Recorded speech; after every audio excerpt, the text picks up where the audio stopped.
Yeah, Fort Collins police say they got a call yesterday afternoon about 3 o'clock where two men walked up to a woman that lives here at the Buffalo Run Apartments, pointed a gun at her and stole her car. That's been a very painful and agonizing 29 years for the Dixon family, but that all came to an end today as 47-year-old David Hain was found guilty of first-degree murder and the second-degree kidnapping of Gaylyn Dixon.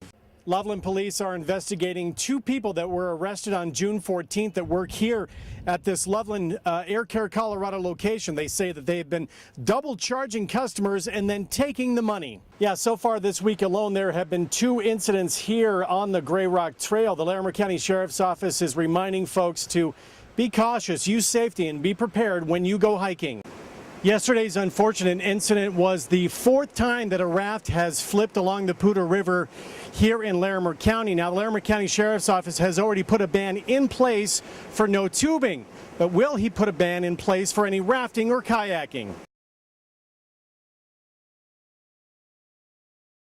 Yeah, Fort Collins police say they got a call yesterday afternoon about 3 o'clock where two men walked up to a woman that lives here at the Buffalo Run Apartments, pointed a gun at her and stole her car. A 62-year-old woman reported that she had been the victim of an armed robbery. According to police spokesperson Rita Davis, the woman was getting out of her car when two men approached her, who pointed a gun at her and demanded her car. Police say the woman complied with the robbers' demands and gave them her car. And so she complied, gave them the keys, and they took off with the vehicle. Police are now looking for the victim's car. It's described as a taupe, not silver as previously reported, but a taupe 1998 Toyota Camry. It has a license plate of 635 TGK. Police have released composite sketches of the two suspects. One is described as an Hispanic male. They're described as both being in their 20s, late 20s to early 30s. One is a Hispanic male with a husky build, approximately 5 foot 10 inches tall or shorter, and he had black hair and is also described as having a very thin beard, or what's commonly known as a chin strap. And the other suspect is described as a white male. With sandy brown hair, tall and thin, and with light-colored eyes and a long face. Police say the woman apparently had all her possessions in the trunk and was getting ready to move out of state after a divorce. It's a very frightening experience to have somebody confront you and point a gun in your face. Now again, the vehicle is described as a taupe 1998 Toyota Camry with Colorado license plate 635 TGK. Fort Collins police are asking anyone with information to contact them immediately if they do see this vehicle, but do not approach anybody that may be in it, as they are considered armed and dangerous. Reporting in Fort Collins, Tom Livingston, Northern Colorado 5. Yeah, it's been a very painful and agonizing 29 years for the Dixon family, but that all came to an end today as 47-year-old David Hain was found guilty of first-degree murder and the second-degree kidnapping of Gaylyn Dixon. He's in jail. He is gone. He's no longer our neighbor. It was a mix of emotions as family and friends of Gaylyn Dixon emerged from the Larimer County courtroom today after hearing the verdict read by Judge Greg Lammons.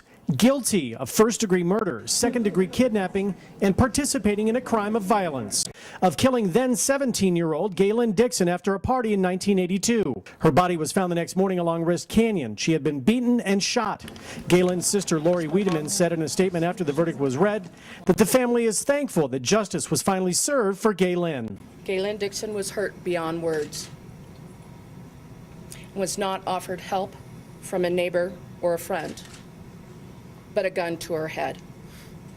All because a young man thought his needs, wants, and entitlement was more important than Gay's life. Prosecutors say the fact that the DNA evidence against Hain was kept intact and that they hope this gives the family some sense of peace now that the man they once called a neighbor and then brutally murdered young Gaylyn is now in prison. Please, please, may this evil be taken away forever. Now, Hain showed no emotion when he was read the verdict. He also did not testify at any point during his trial. He is scheduled to be sentenced here in Larimer County on August 25th. Reporting from the Larimer County Justice Center, Tom Livingston, Northern Colorado 5. Loveland police are investigating two people that were arrested on June 14th that work here At this Loveland Air Care Colorado location, they say that they have been double charging customers and then taking the money. Swiping customers' cards more than one time. Sergeant Brent Newbanks with the Loveland Police Department says the two employees allegedly charged customers twice for their emissions test and then pocketed the second charge by taking the exact amount of cash out of the drawer. The victims that we've identified were double charged. So they have two identical charges at basically the same time, and the employees were taking the cash for one of those, and then the other one was being charged correctly. Loveland police have identified the suspects as 21-year-old Adam Axemaker and 27-year-old Christy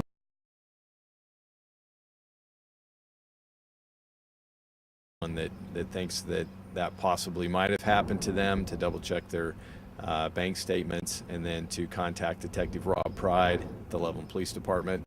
Police say they first found out about what was happening after one of the customers noticed the second charge on their credit card statement and called police. Initially, it was a customer.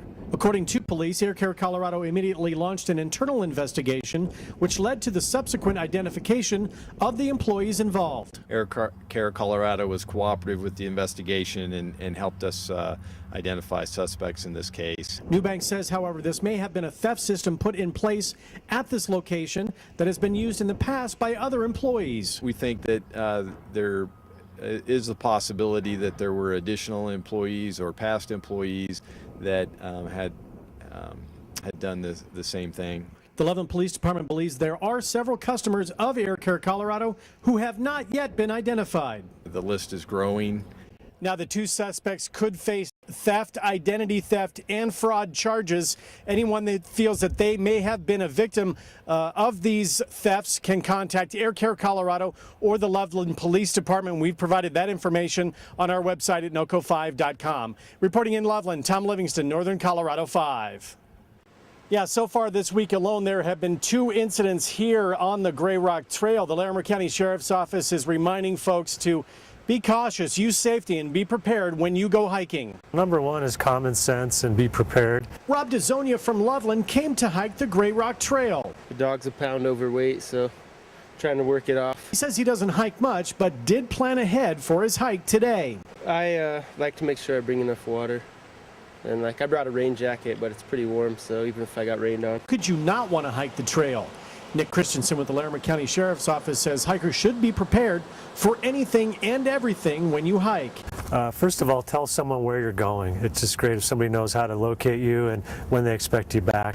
Carry matches, first aid kit, adequate clothing, water. Many hikers may be tempted to drink the river water, but Christensen says that can lead to other problems. There is Christensen says if you do get lost, to remember one simple word. STOP, stop, think, observe, and plan.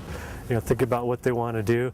And then generally it's best to stay put and wait for rescuers to arrive. And just because you have a cell phone doesn't always mean you can call for help if you happen to get lost or injured. But they don't always work in the mountains, as we know, so you don't want to rely on that. Don't always count on that either. If we have more than one incident or possibility of a fire or flood issues or other things that may come up, it can impact our preparation and capabilities in those other areas and spread our folks fairly thin. Now, in 2010, the Larimer County Search and Rescue performed 47 operations. 3 of those were carry-out calls, 3 were lost hikers. 4 of those incidents occurred here along the Grey Rock Trail. Reporting in Larimer County, Tom Livingston, Northern Colorado 5. Yesterday's unfortunate incident was the 4th time that a raft has flipped along the Poudre River here in Larimer County. Now, the Larimer County Sheriff's Office has already put a ban in place for no tubing, but will he put a ban in place for any rafting or kayaking? Carl Kruger came from Yuma, Arizona to raft the Poudre River for the first time. I had a blast. It was a wonderful time. And says he felt completely comfortable. The water seemed to be running fast, but just listen to the guides and they take care of you. Since last Thursday, there have been 5 incidents along the Poudre River that the Larimer County Sheriff's Office has responded to. 3 rafts flipped last Thursday alone. A kayaker flipped, and of course the incident yesterday where a 69-year-old man died after falling out of his raft. And that's just the ones they know of. Larimer County Sheriff spokesman Nick Christensen says, however, there is no public safety issue. It is a dangerous activity, but it's one that is commonly entered into. The vast majority of rafts and rafters are making it down safely at this time. A tubing ban was put in place along the river by the sheriff's office. Christensen says they have no legal authority to shut down the river or even sections of it that may impose any hazardous conditions. Our legal authority to ban larger multi-chamber rafts and kayaks is extremely limited and really just allows us to do that in exigent circumstances while an emergency is occurring and we can temporarily close the river. Christensen says the sheriff's office is open to sitting down with local rafting companies to discuss the latest issues along the river. Initially, we'll sit down with Rocky Mountain Adventures and the Forest Service just to review what happened in this specific incident and see if any remedial action is required and go from there. But certainly we have ongoing dialogues with the other rafting companies as we're up in the canyon and going through LaPorte where most of them are based. Now again, that tubing ban does remain in effect along the Poudre River. There is a $100 fine if you are caught tubing here. The Larimer County Sheriff's Office is reminding folks to just use common sense and be cautious if you are on the river. Reporting in Larimer County, Tom Livingston, Northern Colorado 5.